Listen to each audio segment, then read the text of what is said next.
குழுமி இருக்கிற நம் அனைவரும் மீதும் அல்லாஹ்வுடைய அன்பும் அருளும் அவனுடைய மேலான கருணையும் இம்மையிலும் மறுமையிலும் நமது கபரிலும் நிலவட்டுமாக. ஆமீன் யா ரப்பல் ஆலமீன். மேலும் அல்லாஹ் சுப்ஹானஹு வ தஆலா நாம் வைத்த நோன்புகளையும் தொழுத தொழுகைகளையும் கொடுக்கப்பட்ட தான தர்மங்களையும், குறிப்பாக இன்றைய இஷாவினுடைய தொழுகை, தராவீஹினுடைய தொழுகை, வித்ருவாஜினுடைய தொழுகை, அதில் ஓதப்பட்ட அனைத்து வசனங்களுடைய நன்மைகளை அல்லாஹ் நமக்கு பரிபூர்ணமாக தந்தருவானாக. கண்ணியத்திற்குரியவர்களே, இன்று 11வது ஜுஸ் முதல் ரக்காயத்தில் ஓதி ஆரம்பிக்கப்பட்டு 11 முடிவடைந்து 12வது ஜுஸில் ஜுஸ் 5 பக்கங்கள் ஓதப்பட்டிருக்கிறது. மொத்தம் 25 பக்கங்கள், 1.25 ஜுஸு. சூராவினுடைய அடிப்படையில் தௌபா என்ற அத்தியாயம் நிறைவு பெற்றது. அதற்கடுத்து யூனுஸ் நபி என்ற பெயரில் அத்தியாயம் ஓதி முடிக்கப்பட்டது. அதற்கடுத்து ஹூத் நபி பெயரில் உள்ள அத்தியாயத்தின் 5.5 பக்கங்கள் ஓதப்பட்டிருக்கிறது. இன்ஷா அல்லாஹ் அந்த நாளை நிறைவு பெறும். அன்பானவர்களே, இன்று நாம் பார்க்கிற செய்தி 19வது ரக்காயத்தில் கடைசி ஆயத்தில் ஓதப்பட்டது. வஸ்மைல் குல்க பிஅயுனினா வ வஹீனா வலா துகாதிப்னி ஃபில்லதீன ஸலமு இன்னஹும் முக்ரகூன். நூஹ் நபியுடைய வரலாறை அல்லாஹ் சொல்கிறான். நூஹ் நபியை பார்த்து, நூஹ் நபியே, நீங்கள் கப்பலை செய்யுங்கள், நாம் உமக்கு வஹி அனுப்பி இருக்கிறோம், என் கண் முன்னால் நீங்கள் செய்யுங்கள், பரிகாசம் செய்யக்கூடியவர்களை நீங்கள் கண்டுகொள்ள வேண்டாம், அவர்களெல்லாம் நீரில் மூழ்கி விடுவார்கள். அந்த கப்பலை அவர்கள் எப்படி செய்தார்கள்? வரலாறுகளில் எழுதுகிற வரலாற்று ஆசிரியர்கள் சொல்கிறார்கள், நூஹ் நபி அல்லாஹ்ட்ட கேட்டான், கப்பல்னா என்னன்னு கேட்டான். அல்லாஹ் கப்பலை செய்ய சொன்னா அவங்க என்ன கேட்கிறாங்க? கப்பல்னா என்ன, அது எப்படி இருக்கும்? அல்லாஹ் சொன்னான், அது மரத்தினால் ஆனது, தண்ணீரில் மிதக்கும் தன்மையை கொண்டது. திரும்ப கேட்டாங்க, அது எந்த வடிவத்தில் இருக்கும்? ஸ்ட்ரக்சர், கப்பலுடைய அமைப்பு என்ன, தோற்றம் என்ன? அல்லாஹ் சொன்னான், சேவலை போன்று தோற்றம் கொண்டது. சேவல் எப்படி இருக்குமோ அது போன்றுதான் கப்பல் இருக்கும். கப்பலை எதனால் செய்ய வேண்டும் என்று கேட்டபோது அல்லாஹ் சொன்னான், நூஹ் நபியே, ஜிப்ரீல் மூலமாக உமக்கு நாம் மரத்தை தருகிறோம், அந்த மரம் பூமியில் நடப்படும், அதை வைத்து நீங்கள் கப்பலை செய்யுங்கள். ஜிப்ரீல் அலைஹிஸ்ஸலாத்து வஸ்ஸலாம் சொர்க்கத்திலிருந்து ஒரு மரத்தை எடுத்துட்டு வந்து பூமியில ஊண்டினார். 600 அடி நீளம், 400 அடி அகலம். அது 40 ஆண்டுகள் இருந்தது. 40 ஆண்டுகளாக கப்பல் செய்யவில்லை. அந்த 40 ஆண்டுகள் அந்த சமூகத்தின் மீது மழை பொய்யல, தண்ணி இல்ல, கிணறு ஏரிகள் எல்லாம் வற்றியது. ஆனால் இந்த மரம் மட்டும் வளர்ந்தது. 40 ஆண்டுகளுக்கு பின்னால் ஏறத்தாழ நூஹ் நபிக்கு 950 வயது. இவர்கள் 40 வயதில் நபியானார்கள், 150 வயதில் நபியானார்கள் என்று பல்வேறு கருத்துகள் உண்டு. அப்ப 950 வயசுல அல்லாஹ்ட்ட இந்த மாதிரி நிறைய பேர் ஏத்துக்கல, கம்மியான பேர் தான் ஏத்துக்கிட்டாங்க அப்படின்னு சொன்ன விளைவால் இதையெல்லாம் அல்லாஹ் செய்ய சொன்னான். 40 ஆண்டுகளுக்கு பின்னால், நூஹே, இப்பொழுது நீங்கள் கப்பலை செய்யுங்கள். எப்படி செய்யறதுன்னு கேட்டான். செய்ய தெரியணும்ல, அது சம்பந்தப்பட்ட பழக்கம் இல்லாதவர்கள். அப்ப அல்லாஹ் சொன்னான், ஜிப்ரீல் மூலமாக மரத்தை அருங்கள், பலகையாக அமைத்துக் கொள்ளுங்கள், மரத்தினுடைய கிளைகளை வைத்து ஆணியை செய்து கொள்ளுங்கள், ஒரு பலகையை இன்னொரு பலகை மீது வைத்து ஆணி அடித்து இரண்டையும் இணைத்துக் கொள்ளுங்கள், இப்படி கப்பலை நீங்கள் செய்யுங்கள் என்ற முறையை ஜிப்ரீல் மூலமாக அல்லாஹ் சொல்லி கொடுத்தார். நூஹ் நபி கப்பலை செய்தார்கள். பிரம்மாண்டமான கப்பல். அந்த ஊர்லயே தண்ணி இல்லை. எல்லோரும் கேவலப்படுத்தினார்கள். தண்ணியே இல்லை, இந்த கப்பல் எதிர போகுது, வானத்திலிருந்து பொத்துக்கிட்டு போயிருமோ, பூமியை கிழிச்சுக்கிட்டு போயிருமோ, அப்படியெல்லாம் கேலி செய்தார்கள் அந்த சமூகத்தின் மக்கள். நூஹ் நபி 7 அடுக்கு கப்பலை செய்தார்கள். வரலாறுகளில் 7 அடுக்கு என்றும் சொல்லப்படுகிறது. கப்பல் செஞ்சாச்சு. இப்ப அல்லாஹ் சொன்னான், நூஹே மக்காவுக்கு போய் ஹஜ் செய்யுங்கள். யாரெல்லாம் கப்பலை யார் பார்த்துக்கிறது? மலக்குமார்கள் பார்த்துக்குவான். நீங்க போய் ஹஜ் செய்யுங்க. நூஹ் நபி அவர்கள் கஅபாவுக்கு வந்து ஹஜ் செய்தார்கள்.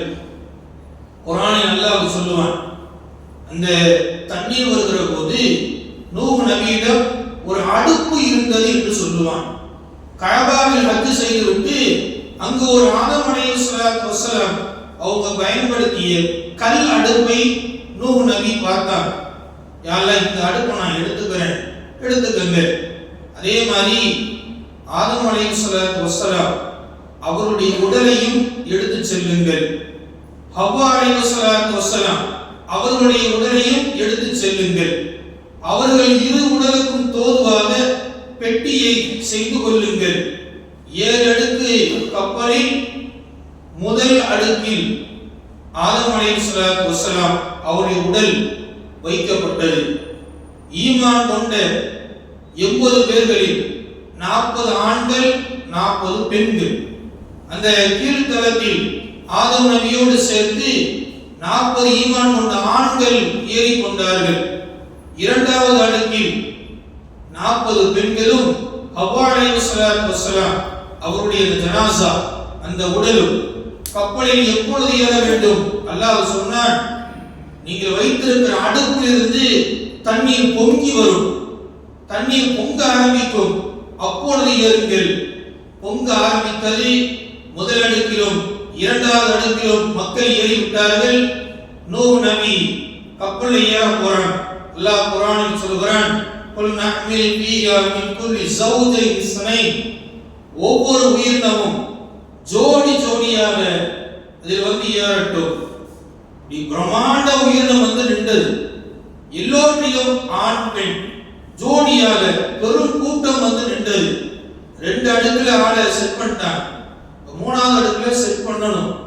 நூஹ் நபி புலம்புறான், ஏன்னா இவ்வளவு உயிரினம் இருக்கு, இதுல எது ஆணு எது பெண்ணு எப்படி கண்டுபிடிக்கிறது? ஒவ்வொன்றா பார்த்துக்கிட்டே இருக்க முடியாது. தண்ணி ஊறி வந்துகிட்டே இருக்கு.